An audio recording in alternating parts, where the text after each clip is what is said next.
Bueno, pues bienvenidos a un nuevo webinar de QBS Group.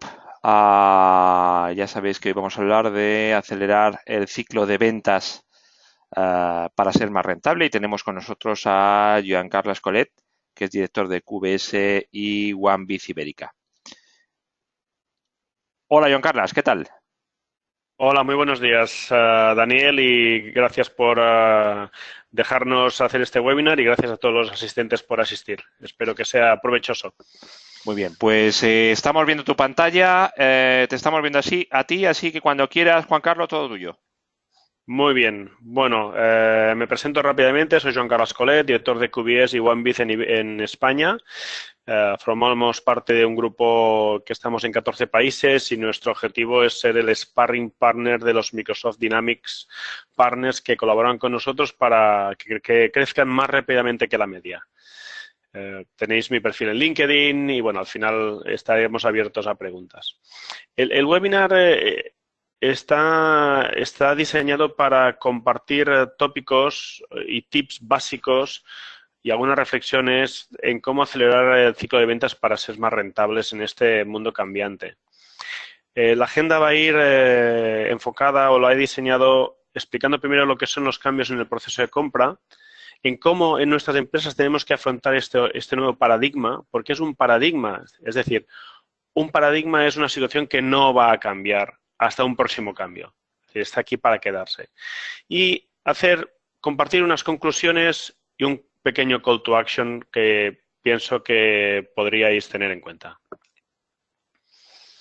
Cambios en el proceso de compra. La primera reflexión. El comprador 2.0. ¿Qué hace el comprador 2.0? Hay mucha literatura, pero yo lo he querido sintetizar en unos pequeños mensajes que creo que son claves. El 48% de los compradores buscan o siguen conversaciones digitales sobre su industria. El 37% publican preguntas en las redes sociales para buscar feedback. Y el 60% buscan a otros, o casi el 60% buscan a otros parecidos que hayan abordado desafíos parecidos, ¿no?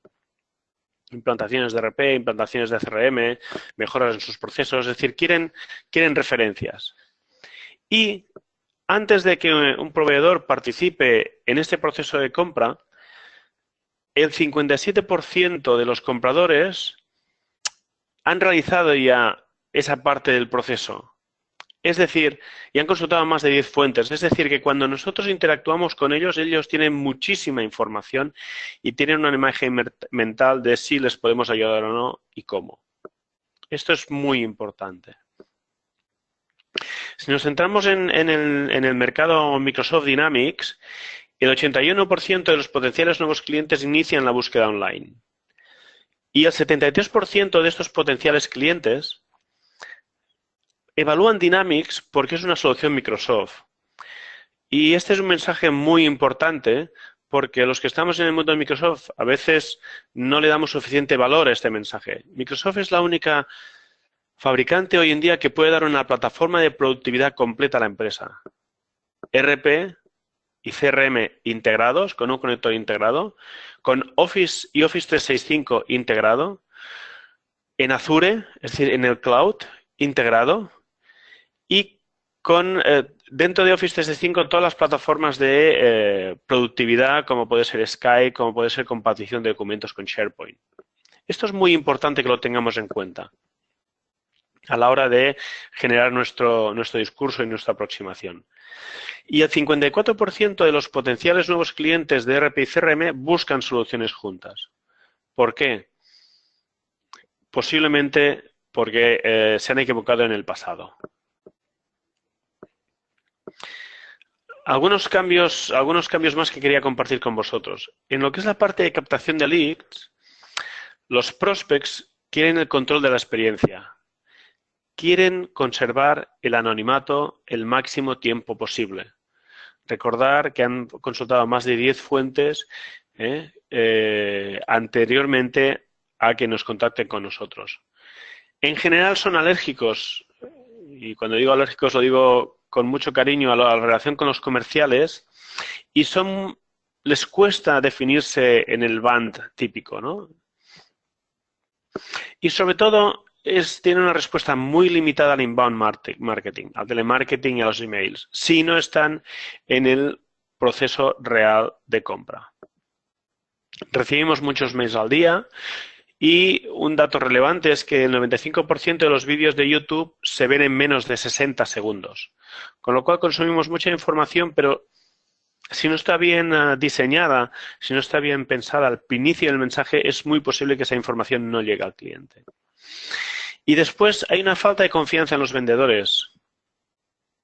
Por eso los clientes, los potenciales clientes, buscan referencias de terceros, buscan casos de éxitos y buscan una mayor demanda de pruebas en la negociación para mitigar el riesgo.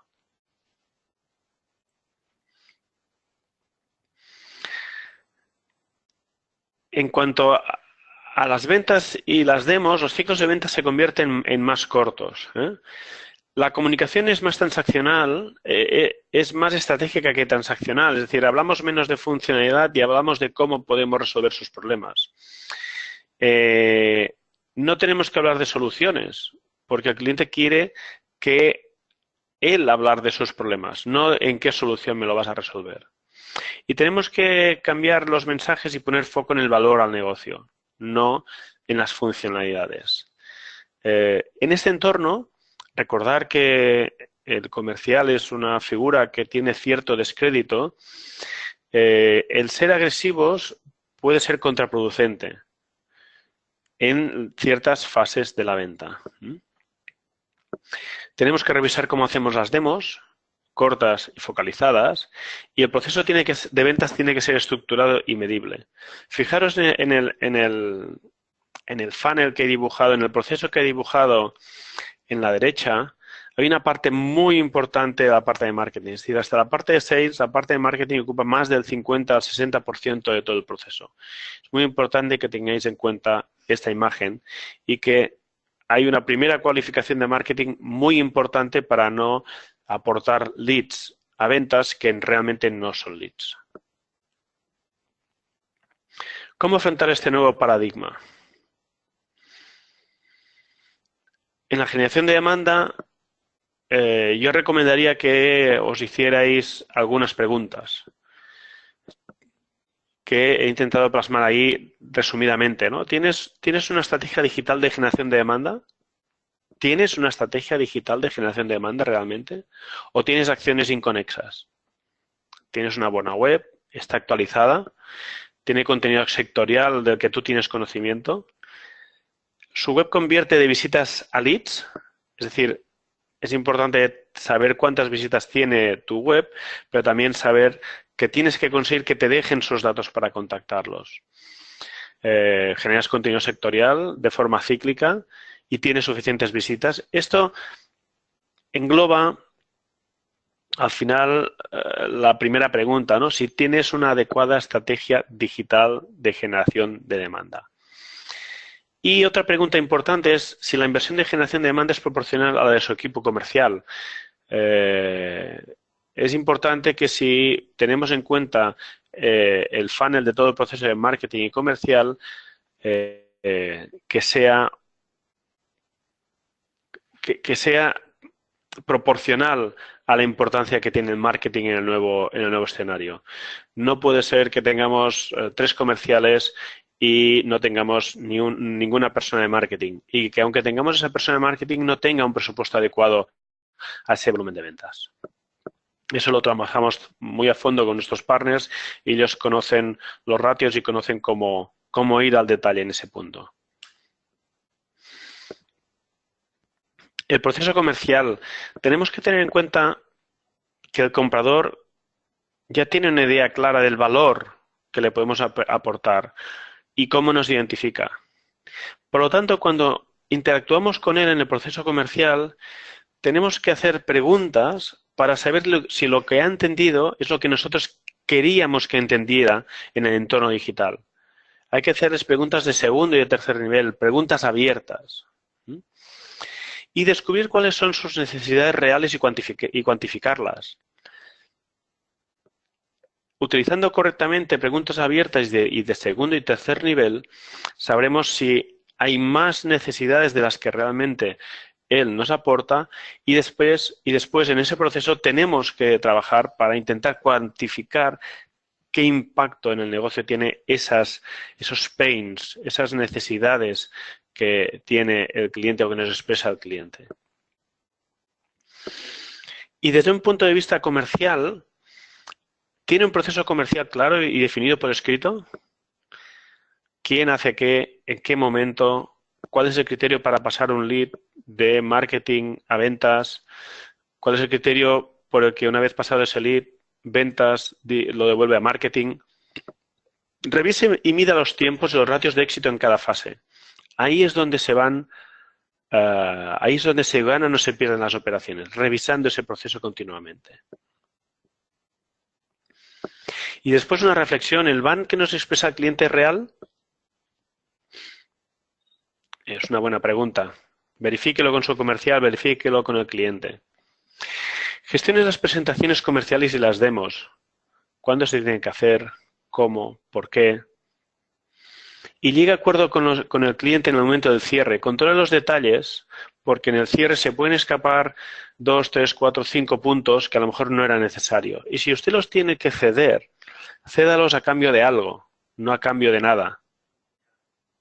Ese algo puede ser forma de pago, puede ser un caso de éxito, puede ser una ampliación de proyecto. Pero utilice el quid pro quo para llegar a acuerdos con los clientes. Le va a dejar en una mejor posición ante ese cierre y ante futuros cierres. He querido compartir este peligro de muerte para recordarle a los comerciales que estén en este webinar y a los directores comerciales que revisen si realmente utilizan el BAND correctamente. Y en qué momento, cuando alguno de esos puntos del BAND no existe, hay que pasar esa oportunidad a marketing, no seguirla utilizando en ventas, porque eso comporta un mayor coste.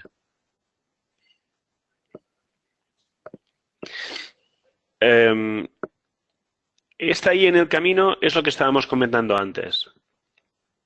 Es muy importante acelerar tu ciclo de ventas y que sea más rentable utilizando el BAND y utilizando esta ahí.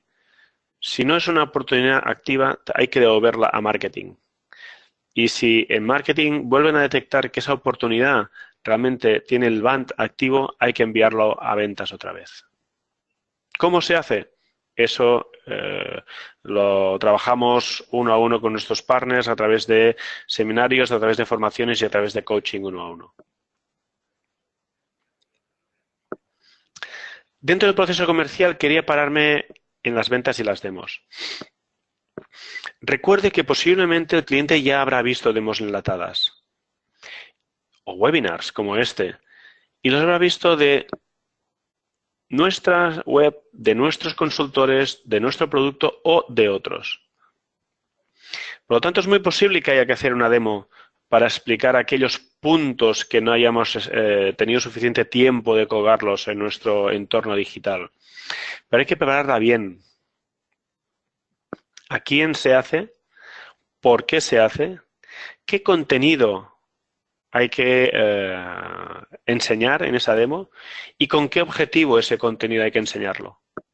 ¿Se ajusta eso a los pains y a las necesidades que hemos detectado en el proceso de ventas? ¿Todo el mundo que estará en la demo se siente identificado con estas necesidades? ¿O va a aparecer alguien que nos va a preguntar aquello que no tenemos preparado y por lo tanto vamos a tener una mala demo que pueda peligrar el cierre de esa operación? Hay que cuidar esos detalles. En este nuevo paradigma hay mucha presión en el coste del ciclo de venta. ¿Por qué? Porque hay una disminución en los ingresos por licencia. ¿Conoce usted realmente el ciclo de venta? ¿Qué coste tiene? ¿Realmente? ¿Lo analiza? ¿Lo mide? Una parte muy importante del coste de venta se va en demos, se va en visitas comerciales. Pregúntese por qué hay que hacerlas. ¿A quién hay que hacerlas? ¿Qué objetivo tienen? y qué ROI me aportan. Y si es el momento. Y una vez estamos con el cliente, en las demos y las preventas, hacemos demos Kung Fu. ¿Saben lo que es una demo Kung Fu? Una demo Kung Fu es una demo donde el cliente nos va preguntando cada cuarto de hora cosas distintas que no tenemos preparadas y no seguimos un guión claro. Esas demos Kung Fu tienen un peligro muy grande de no ser exitosas. Y después hay que hacer una reflexión desde el punto de vista del director comercial o del gerente de la empresa. Estamos ante una nueva forma de vender. Y la pregunta clave es, ¿necesitamos nuevos perfiles en la organización? ¿O los que tenemos están correctamente formados para afrontar este nuevo reto? ¿Y tienen procesos para afrontar este nuevo reto? Es una pregunta que me gustaría que os hicierais para buscar que ese ciclo de ventas sea más rentable. Al final, he querido definir 7, 8 conclusiones que creo que todo el mundo nos tenemos que llevar a casa para hacer deberes.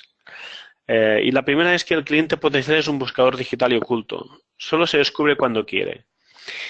Y a partir de esa verdad, tenemos que construir el resto de nuestro proceso comercial y de ventas, que incluye la parte de marketing. Ahora sí que van unidos la parte de marketing, de generación de demanda con la generación, con el proceso de venta. El comercial ha perdido poder de convicción y ya no tiene toda la información. Eso es muy importante que lo tengáis en cuenta. Otro punto clave. El mercado está adoptando rápidamente soluciones cloud y lo va a poner encima de la mesa en algún momento de la conversación. Si no tenéis una solución cloud, Microsoft Dynamics, NetSuite, OneBeat, hay fabricantes que tienen soluciones cloud. Si no tenéis una solución cloud, posiblemente podáis perder esa operación.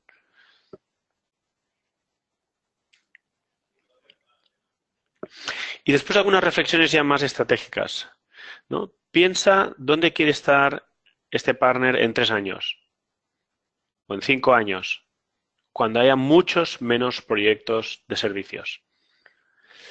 Mide tu proceso comercial. ¿Utilizas CRM? ¿Lo utilizas adecuadamente? Mide los tiempos. Mide los ratios de cada fase continuamente y revisa dónde podemos mejorar. Analiza si los perfiles actuales y el método se adaptan a los nuevos compradores.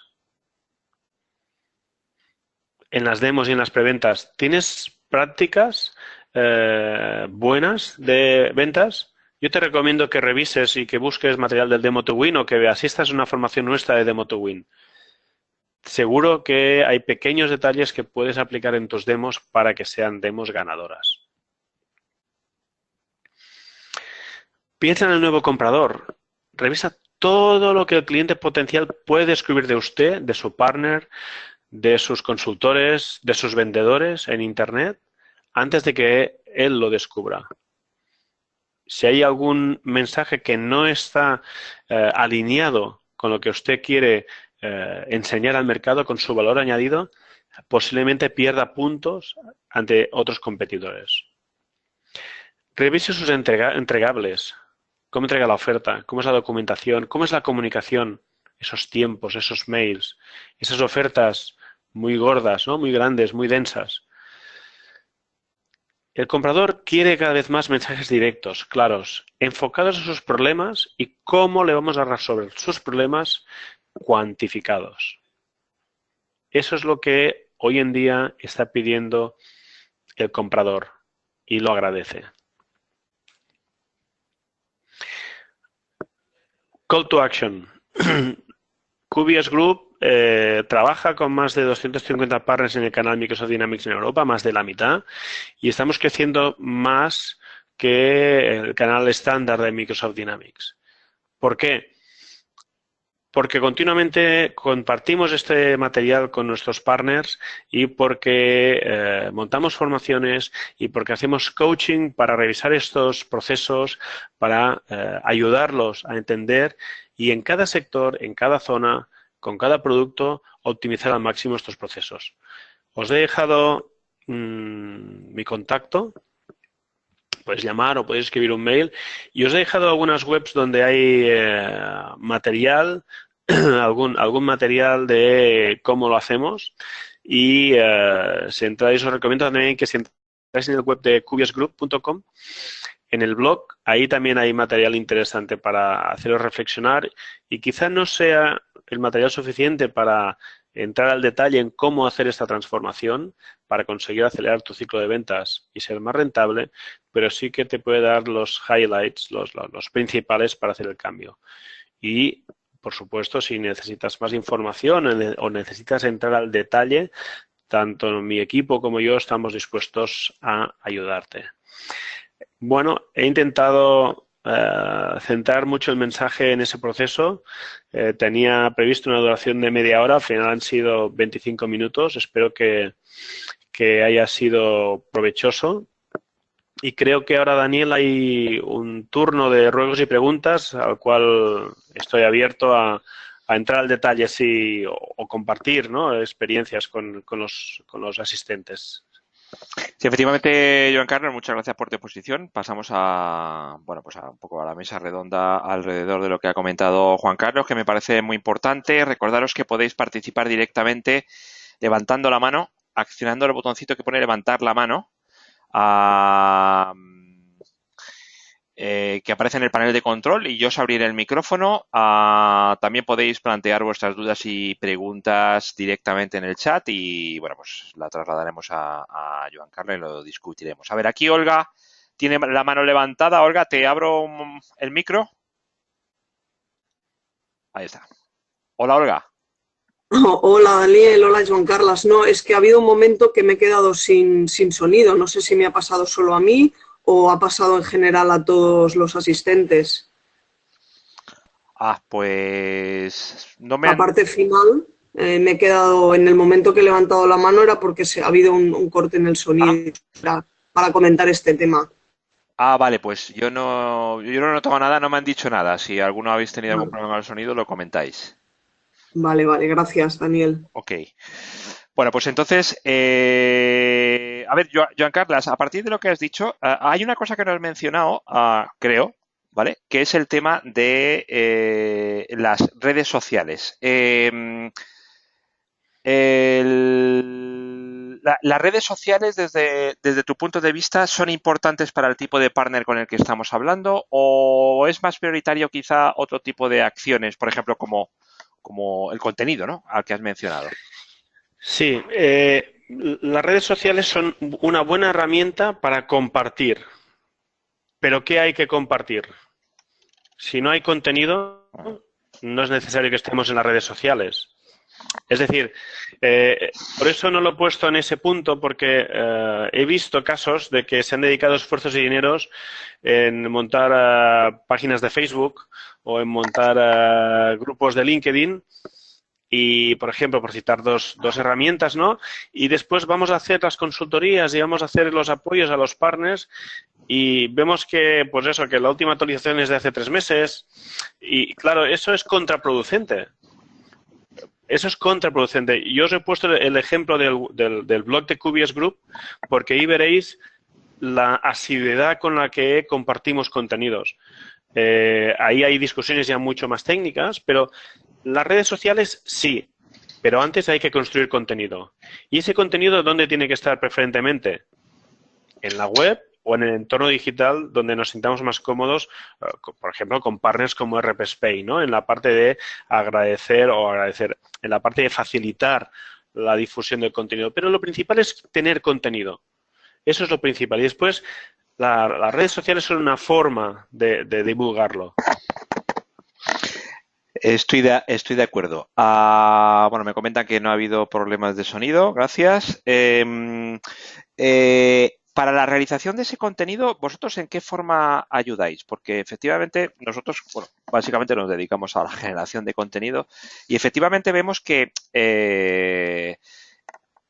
producir contenido ya no de calidad, sino contenido realmente práctico, usable, es complicado. ¿Cómo aconsejáis generar ese contenido? Vale. ¿Lo hacéis vosotros, por ejemplo? ¿O consideráis que tiene que haber alguien, digamos, dentro de los partners que generen ese contenido? Mira, eso es una buena pregunta, Daniel. Nosotros, antes de generar contenido, sí que nos involucramos mucho con los partners en definir qué tipo de contenido hay que construir, en qué sector y en qué formatos, pero la generación de contenido en sí misma no la hacemos. Eso, bueno, nuestro equipo hemos llegado a la conclusión de que es mejor de buscar un especialista, como podéis ser vosotros, como puede ser una agencia de marketing que nosotros tenemos que trabaja mucho con nosotros, o como puede ser alguien que tenga la confianza del partner. Pero es importante, nosotros ayudamos a los partners a, primero, saber en qué sector hay que construir contenido, segundo, con qué periodicidad y en qué formatos. Pero lo que es la construcción del contenido en sí mismo, muchas veces el contenido está en el propio partner, porque hay consultores muy buenos que pueden hacer ese contenido. Simplemente hay que tener a alguien que les ayude a construirlo en un entorno que pueda ser digerible. Entonces, eso puede ser o un marketing senior que esté dentro de la empresa, o ese marketing senior colaborando con una agencia de contenidos, ¿no? O con un especialista en contenidos. Alguien como vosotros, alguien como la agencia de marketing que nosotros trabajamos, un buen periodista que entienda un poco de tecnología y que entienda bien esta nueva forma de comprar. Pero si no es un partner muy grande, nosotros recomendamos que el contenido haya alguien externo que les ayude. Bueno, y respecto a lo más complicado, me parece a mí, de lo que has explicado, bueno, complicado es realizar y producir contenido, pero yo creo que más complicado todavía es cualificar los leads, ¿vale? La cualificación de los leads, como muchos sabemos, es todo un mundo. Y está bien esto que has mostrado aquí, lo del Van, ¿no? lo del VAL. Entiendo que es detectar si hay presupuesto, detectar qué autoridad, ¿no?, tiene Sí, el lead, qué necesidad real sí, existe y qué timing tiene. O sea, que es perfecto lo del sí, VAL. sí, Este sí. proceso de cualificación, ¿en qué forma ayudáis y cuáles son los consejos que dais? Vale. Mira, Porque entiendo que voy a... es una de las claves realmente, por no decir la Sí, clave. sí. Eh, no sé si veis mi pantalla. Sí, sí, sí, estamos viendo la pantalla. Vale. La clave es, a partir del band, eh, hoy en día, es decir, la gente se pone en contacto con los partners muy tarde en todo el proceso de ventas, Ujú. ¿vale? Muy tarde. Con lo cual, muy No quieren que posiblemente... le molesten, ¿no? Hasta el último Exactamente. momento. Exactamente. Entonces, muy posiblemente ese van, cuando entra en marketing, esté 3 o 4 de los aspectos del van esté cualificado, ¿vale? Entonces, ahí lo que hay que hacer es que la persona de marketing pueda remotamente definir si ese lead lo pasa a comercial. Es decir, una de las claves para que tu ciclo de ventas sea más rentable es definir quién hace qué en cada momento. Si yo todos los leads que tengo con una cualificación pobre la paso a los comerciales y esos comerciales cogen un preventa y van a hacer 20 demos al mes, estoy seguro que de esas 20 demos al mes habrá entre 8 y 10 que no sería necesario ir en ese momento a hacer esa demo. Pero si marketing detecta que hay 2, 3 aspectos del ban que se pueden cumplir y puede llegar a acuerdos con el cliente de que a lo mejor no es necesario aún una demo, sino que necesita información complementaria, atender un caso de éxito, un white paper de mi solución, una pequeña demo de 20 minutos remota, podemos ver si ese cliente cumple entonces todos los 5 parámetros del band, ¿no? ¿Por qué? Porque realmente, si me voy al band otra vez, ¿no? Realmente, si no hay estos 4 parámetros del band, muy posiblemente no podamos avanzar con ese cliente, aunque queramos, ¿no? Entonces, parte de ese proceso, ¿por qué no lo podemos hacer remoto? Una buena llamada Hoy en día las comunicaciones son muy buenas, podemos hacer una pequeña demo remota y si eso realmente cualifica, porque es muy importante que marketing pueda dar una aproximación del impacto económico de esa inversión. Porque ese es otro de los grandes fallos del proceso comercial. Es el efecto anaconda, ¿no? Es decir, van entrando oportunidades al comercial, en el funnel, en el CRM si lo hay, y nunca se cierran. ¿Por qué? Porque el comercial se siente muy cómodo teniendo muchas oportunidades abiertas. Pero ¿qué pasa realmente? Que esas oportunidades él no las está gestionando porque ya sabe que no se van a cerrar. Pues esas oportunidades que no cumplen el ban tienen que volver a marketing para, con la generación de contenidos, irlo nutriendo. Y algunos de esos leads que hemos vuelto a marketing, en un tiempo, quizá en 6 meses, en 12 meses, van a volver a comercial. Este es el arte. Entonces, la clave es que el departamento de marketing coja cada vez más importancia en estos partners. Respecto al tema de la autoridad, ¿no? ¿No piensas que es cada vez, o sea, digamos antes se decía que el lead tiene que estar involucrado en el proceso de venta, es evidente, o sea, perdón, en el proceso de compra, ¿no? Es evidente que tiene que estar involucrado. Pero la sensación que me da a mí por el conocimiento que tenemos es que cada vez más es un grupo de personas el que está llevando a cabo la selección, ¿no? A lo mejor desde diferentes puntos de vista, desde el punto de vista funcional, desde el punto de vista técnico. Es decir, esto viene a complicar, por una parte se puede decir, viene a complicar más el detectar a las personas decisorias o no, o al revés, al ser más gente la que está moviéndose, por así decirlo, es más fácil detectar los proyectos. Bueno, no es más fácil. Yo diría que en este mundo a los comerciales se les ha complicado la vida. A todos se nos ha complicado la vida. Porque son 4 personas, habitualmente. Hay un aspecto que también es claro. El director de IT está perdiendo peso en las empresas y se está convirtiendo en un director instrumental. Antes era el que tenía una buena capacidad de inversión y era él casi quien tomaba las decisiones. Ahora es un recomendador que gestiona un presupuesto que a lo mejor ni es suyo, que es del gerente o es del director financiero. Y ha ganado mucho peso la figura del director comercial, del director de desarrollo de negocio, de la unidad de negocio y el director financiero. Entonces, lo que hay que descubrir, y por eso yo he puesto mucha importancia en preguntas de segundo o tercer nivel, es qué autoridad tiene el lead que se ha puesto en contacto con nosotros, el lead desde un punto de vista del líder de esa conversación, y descubrir quiénes más hay en ese comité de dirección. Y después descubrir qué importancia tienen cada uno. Por eso he dicho en un momento de la presentación que hay que tener unos skills soft de venta.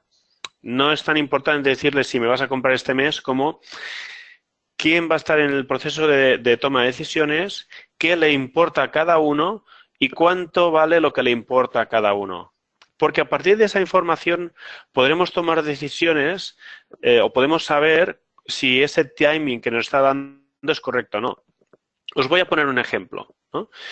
Una empresa que tenga mucha estacionalidad, como por ejemplo una empresa hotelera, ¿no?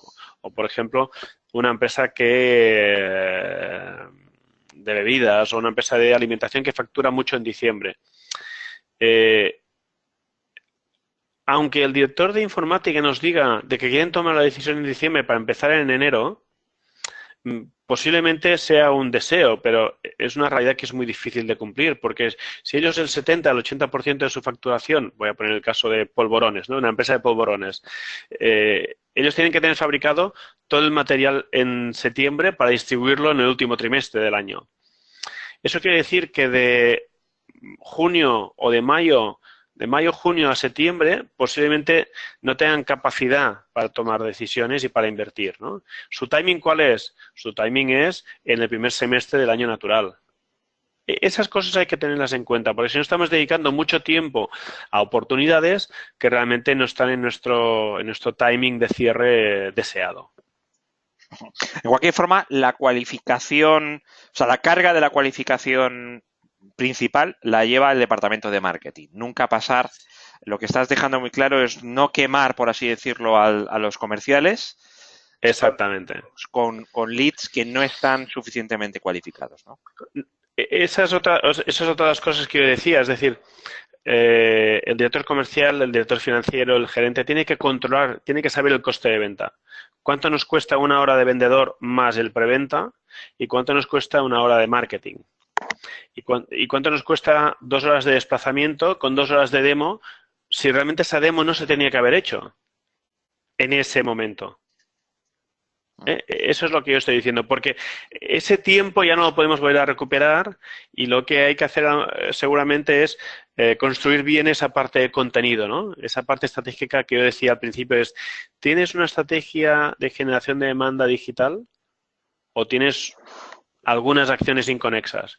¿Y cuál es el presupuesto que dedicas a esa parte, ¿no? Es decir, esa es la reflexión que yo le haría al director financiero o al gerente, si en toda esta parte, que esto es un proceso de ventas completo, si tenemos, hago la caricatura, si tenemos 4 comerciales y un junior de marketing, a lo mejor no está bien compensado, ¿no? Y si tenemos todos los comerciales con coches de empresa y con buenos sueldos y no tenemos presupuesto en marketing, a lo mejor no está bien compensado el esfuerzo en todo el proceso de ventas y marketing.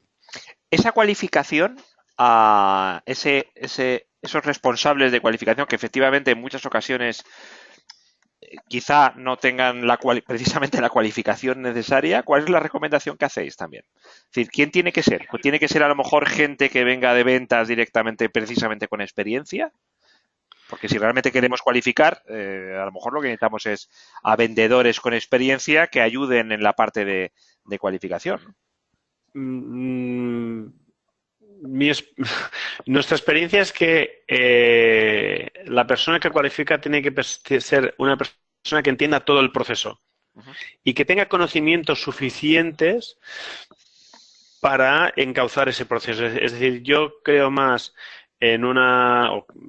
creemos más en una persona que entienda bien los puntos clave, los valores añadidos de nuestras soluciones y que sepa hacer las preguntas adecuadas para descubrir si esas soluciones se fijan bien con esas necesidades del cliente. Un comercial no es bueno cualificando, en general, a no ser que tenga una base de marketing, ¿no? Una base de marketing. Pero un comercial tiene que ser bueno cerrando, tiene que ser bueno avanzando en la fase final del proceso. Pero difícilmente o es complicado que un buen comercial cualifique correctamente. Bueno, buena apreciación. A ver, Olga, te abro el micro otra vez. Sí, gracias, Daniel. Como veo que estáis muy de pleno en el tema marketing, sí que me gustaría hacer algunos apuntes. Lo que comentaba Joan Carles, que es muy importante, es que teniendo en cuenta cómo ha cambiado el proceso de compra, son pocas las organizaciones que tienen un recurso de marketing integrado en la organización. No nos imaginamos un partner que no tenga comerciales. Es muy difícil de imaginar, pero hay muchísimos que todavía están haciendo el intento en integrar recursos de marketing y yo creo que ahí tenemos en QBS un equipo de marketing de especialistas y lo que hacemos es dar soporte en ese proceso de cómo integrar el marketing en tu organización, porque no es simplemente coger a un marketer e integrarlo en tu empresa. Tienes que hacer unos ajustes en procesos, unos ajustes en plataformas, en manera de trabajar, en materiales que entregas, como el proceso es prácticamente oculto, como lo que estamos hablando ahora de la precualificación, muchas veces hablas con un potencial y la precualificación es oculta. A lo mejor te están hablando que tienen un presupuesto que realmente después no es así, porque es un proceso semioculto donde no quieren mucha intervención comercial, sino quieren una intervención soft de alguien de marketing que les pueda ir orientando en esta parte. Yo creo que esto es importante tenerlo integrado por parte del proveedor dentro de su organización. Aparte que después la operativa, las campañas, los materiales los pueda externalizar, dentro de la organización tiene que haber un vínculo que pueda gestionar y que pueda organizar de forma ordenada todo ese proceso para que realmente dé unos resultados. Y ahí yo creo que es donde nosotros apoyamos, en ese proceso de cómo tú vas a avanzar en el área de marketing y vas a poder generar demanda y consolidar un equipo y una estructura que te permita detectar oportunidades.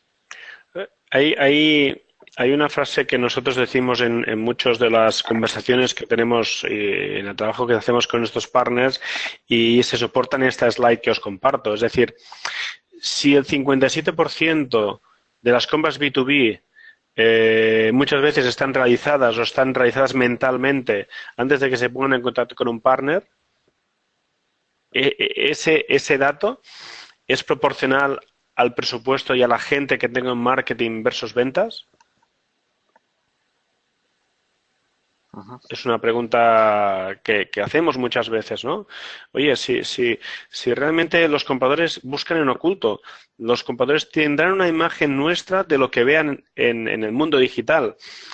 ¿Cuánta gente y cuánto presupuesto y qué especialistas tienes que hagan esto? Nosotros te podemos ayudar en políticas, en estrategias, en herramientas, en formación, en coaching, pero al final es un trabajo que tiene que hacer el partner. Y que nosotros le ayudamos para que no cometa errores, pero tiene que hacer el partner porque es estratégico para él. O sea, que lo que estás diciendo es que el 57% de las compras B2B, por así decirlo, está decidido ya Sí. en el momento de contactar prácticamente con la empresa. Sí. ¿No? Sí, lo que hace el comprador muchas veces es verificar que aquello que ha entendido digitalmente Entiendo. realmente lo hace. Es decir, yo he visto un webinar de una solución de fabricación que creo que me encaja, ahora quiero ver una demo, pero ya te he comprado de que tú puedes ser es decir, si no fallas, ya te he comprado de que tú vas a ser mi partner. Ahora tienes que demostrármelo, porque he visto que tienes 5 casos de éxito de empresas parecidas y he visto que tienes un webinar de Planner One, por ejemplo, de planificación de producción, que me encaja. Mentalmente ya te lo he comprado. Hay un aspecto en este sentido que no has mencionado, bueno, que no habéis mencionado y que nosotros, por ejemplo, cuando publicamos comparativas de producto, eso es lo que la gente, aparte, incluso más que los casos prácticos, que siempre ha sido como un contenido muy interesante también. Pero bueno, lo que es cierto es que los casos prácticos muchas veces es complicado hacerlos porque sobre todo en España, el cliente es muy reacio a hablar, ¿no? Porque puede ser una cuestión competitiva, ¿no? Pero el tema de las comparativas, por ejemplo, es un tema que desde mi punto de vista siempre se ha tenido como muy oculto, desde los fabricantes o desde los... Sí. ¿Esto lo tratáis ya en ese último... entiendo que en algún momento de una venta que aún no está realizada hay que mostrar comparativas, porque eso es una cosa elemental hoy en día en terrenos además tan competitivos como el RP. Sí, pero tú has dicho una frase muy buena, Daniel, es que hay pocas comparativas en el mercado, ¿no? Entonces, y además es muy costoso, porque tienes que poner de acuerdo 2 fabricantes o 2 partners que son competidores para compartir una problemática de un cliente y ponerla en una herramienta y ver cómo lo resuelves de una forma u otra, ¿no? Yo creo que si tuviéramos una comparativa fiable, ¿no? Como hace la OCU, por ejemplo, en productos de consumo, estaría bien, ¿no? Nosotros nos guiamos más por el cuadrante mágico de Gartner y de CE, y al final hay cosas que, por ejemplo, en el caso de Microsoft Dynamics, ¿no? que es el producto que llevan nuestros partners, tanto en RP como CRM, hay aspectos que son claves y que hay que dejarle claro al cliente cómo lo puede resolver, ¿no? Al final es una herramienta de código abierto en el entorno Dynamics. Es una herramienta que se encaja muy bien con todo el portfolio de productos de Office, con lo cual ganas mucho en productividad. Y sí que es cierto que en algunas áreas puede haber un competidor que nos gane en funcionalidad, ¿no? Y entonces, por eso es muy importante, cuando yo he dicho valorar los pains, los problemas de cada área e intentar cuantificarlos. Y explicarle cómo eso se puede resolver con la herramienta, porque al final si hay 4 decisores y hay un pain muy grande de fabricación y la fabricación es un 20% en la toma de decisión de ese comité, podemos gestionar esa desventaja, ¿no? O esa ventaja, ¿eh? Pero al final es muy importante que cada persona que está en el ciclo de compra entienda que su necesidad es ABC, su necesidad viene de un pain, de resolver unos problemas, y esos problemas hay que intentar cuantificarlos, aunque sea estimadamente, para después en el proceso de venta relativizar la importancia de las cosas. Yo he estado en muchas ventas que al final decides por pequeños matices. Entonces es importante cuidar esos matices, porque si hay un jefe de compras que no le importa gestionar algo en Excel y después importar eso a Dynamics, en cambio hay un jefe de producción que sí que necesita la planificación dentro de Dynamics, ¿dónde vamos a poner más foco para intentar resolver esos problemas? Con el jefe de fabricación. Porque el jefe de producción se lo resolveremos con un Excel. Está de acuerdo, tiene otro perfil distinto, su pain es menor, le hemos enseñado cómo integrar, no habrá que hacer código, ¿no? En cambio, el de fabricación a lo mejor sí que hay que hacer código y hay que enseñarle bien ese código. Bueno, vamos a ir terminando. Un matiz a lo que has comentado. Es cierto que el tema de comparativas más bien es cada vez es más complicado, porque además comparativa en qué sector, en qué problemática, claro, en qué tamaño de empresa, tal. Hay un error que yo creo que es importante y es el tema de referirse a las comparativas de Gartner.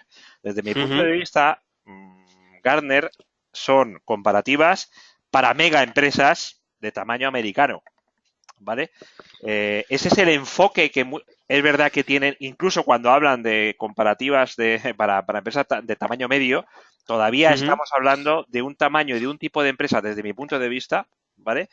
Que nada tiene que ver con el tamaño medio del cliente, entiendo, de vuestro partner, ¿no? De un partner que está vendiendo en Navision. Me da a mí la sensación. Creo que también ha sido eso muchas veces el error. O sea, ese tipo de comparativas o ese tipo de análisis en un momento dado al cliente de vuestro partner le trae un poco al fresco, ¿no? Por así decirlo. Dependiendo de la importancia que le des. Es un material de apoyo, por ejemplo, para marcar tendencias, ¿no? Mira, había un comentario hace 3 o 5 años de que Dynamics AX, el antiguo Exapta y Dynamics Navision, se iban a fusionar y iba a ser una solo RP, o que incluso había bastantes comentarios de que Dynamics NAV, Dynamics Navision, iba a desaparecer, ¿no?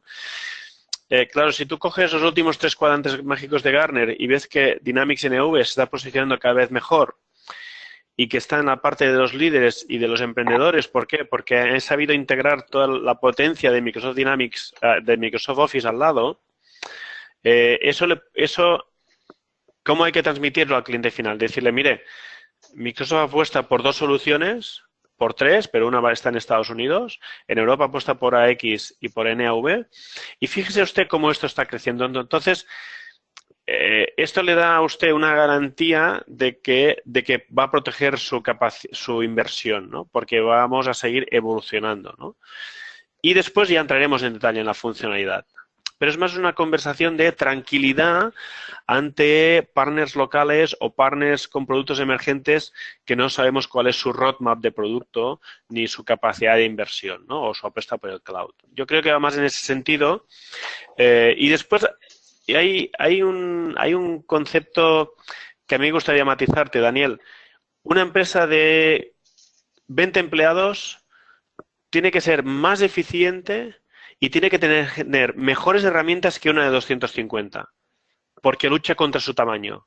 Entonces, las empresas de España, las pymes de España, tienen que tener en la parte estratégica que la tecnología les ayuda a ser más eficaces y a ser más competitivos. Entonces, a mí me subleva personalmente cuando voy con partners a visitas, ¿no? Y veo el uso de la tecnología que le dan y los tiempos, los errores, las faltas de tomas de decisiones por no tener una herramienta con Power BI, con CRM, con Dynamics NV para tomar decisiones y para saber qué está pasando y no perder ventas, ¿no? Entonces, ahí es un poco el matiz, ¿no? De la empresa grande de Estados Unidos de 500 empleados tiene las mismas necesidades que una de 20.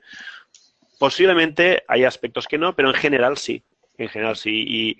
Y creo que invertir en tecnología hoy en día aporta muchos beneficios a los clientes y a las empresas. Bueno, yo creo que también hay una labor importantísima hoy en día porque realmente es curioso, pero o quizá el problema principal al que se acerca hoy en día el vuestro cliente, el cliente de vuestro partner, es precisamente la ingente oferta también tecnológica que hay, que eso es el tratar de discernir qué es, o sea, a mí me da la sensación de que muchas ocasiones el cliente final no tiene tiempo de saber realmente lo que hay. Toda la inmensa oferta que hay de tecnología, de todos los precios, de todas las opciones y de todas las tendencias, ¿no? O sea, que eso también es un reto para todos los que trabajamos en marketing. Sí. Hay que ser diferentes. Hay que ser diferentes. Eso es al final, la diferencia discernible me da a mí la sensación de que es precisamente el marketing, ¿no? Que haga. La tecnología al final se parece mucho. Bueno, pues oye, muchísimas gracias, Juan Carlos, por tu exposición. Gracias. Es un tema interesante seguro. Muy bien, muchas gracias. Gracias a los asistentes. Aquí tenéis mis datos. Supongo que Daniel va a compartir la PPT o webinar. Y bueno, aquí en QBS, en OneBiz, estamos a vuestra disposición para tener cualquier tipo de conversación. Perfecto. Y Olga, también muchísimas gracias por tu intervención. Gracias, Daniel. Bueno, pues estaros atentos a próximos webinars de QBS o QBS, tanto en TecnoWebinars como en los canales habituales de QBS. También en QBS y en Demos de Software, en este caso, tenéis todos los webinars publicados, las grabaciones, así que si no habéis tenido tiempo de ver alguno, los podéis ver en los dos canales. Un saludo y hasta la próxima. Adiós. Muchas gracias. Hasta luego. Luego, adiós.